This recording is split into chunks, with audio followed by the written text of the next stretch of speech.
Good morning, everyone. Ado here, social care manager with Crosscare Homeless Services, former member of the Social Care Workers Board at Carew, and a former member of the Consultative Forum for Former Residents of Mother and Baby Homes and Adult Institutions. How are you all doing? Nice day out here in Bright today. Someone contacted me during the week and asked me, would I look at the issue of trust in social care. Very important. So I said I would, and I had a good think about it. And to look at the people that I trust in my social care career, and what that relationship looked like, and how that helps me in social care. How that helps me be a better professional in my career. And then, how do we give and get trust? What does that look like?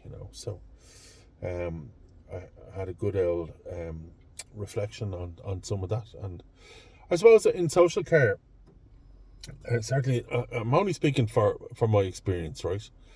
So one of the first things that we do in the organisation that I work in is,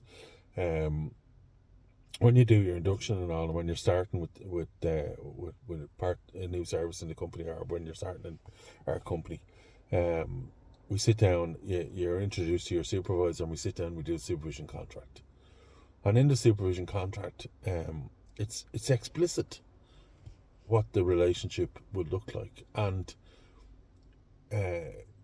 both of those individuals in that relationship can ask for certain things to be put in if they want. And I talk a lot about trust when I'm going through a supervision contract with someone. I talk an awful lot about holding each other accountable as well, but that they have to trust me, that I will example great professional practice. I will example great care and support, and that will allow them then to develop a trusting relationship with me. And that they then have to example similar and be honest and open and reflective, and that will then allow me to trust them. And we build that into our contract at the start of our relationship. And I think that applies on the floor as well. When you're working on a part of a social care team, you have to give each other permission to be open and honest with each other.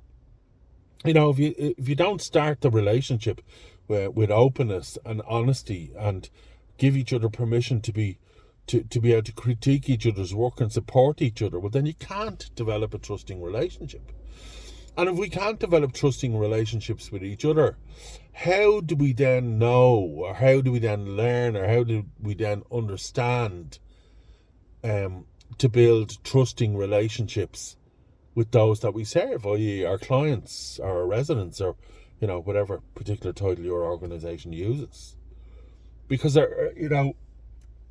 are the most vulnerable in the whole circle. The organisation, the management teams, the social care workers, and the clients and the residents, they are the most vulnerable. And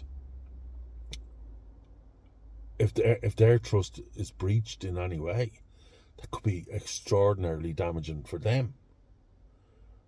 And then as frontline social care workers, you've got to be able to trust your managers and your team leaders. But you've also got to be able to trust your organisation.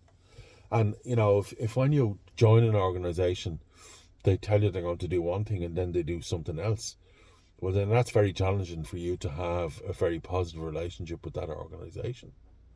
So I'd say to you all out there, when you're standing side by side with your colleagues, and standing side by side with the residents and the clients that you work with, standing side by side with the managers, ask yourself, do you actually trust each other?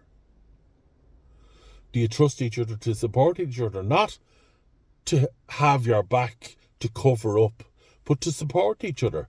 Do you trust one of your colleagues to be able to say to you, do you know, when you did that today, that wasn't good practice, and I know you're better than that.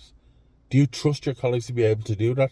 And if you think they can't do that for you, well then why? Because then you'll never grow and develop. Trust is all about safety. It's all about containment. It's all about boundaries. It's all about us loving and respecting each other. So do that then over the next week or two. Stand side by side with your colleagues and ask, do I trust them? And more importantly, do they trust me? And if the answer is no, what do you do then to rebuild that trust? Have a great weekend, everyone. See you.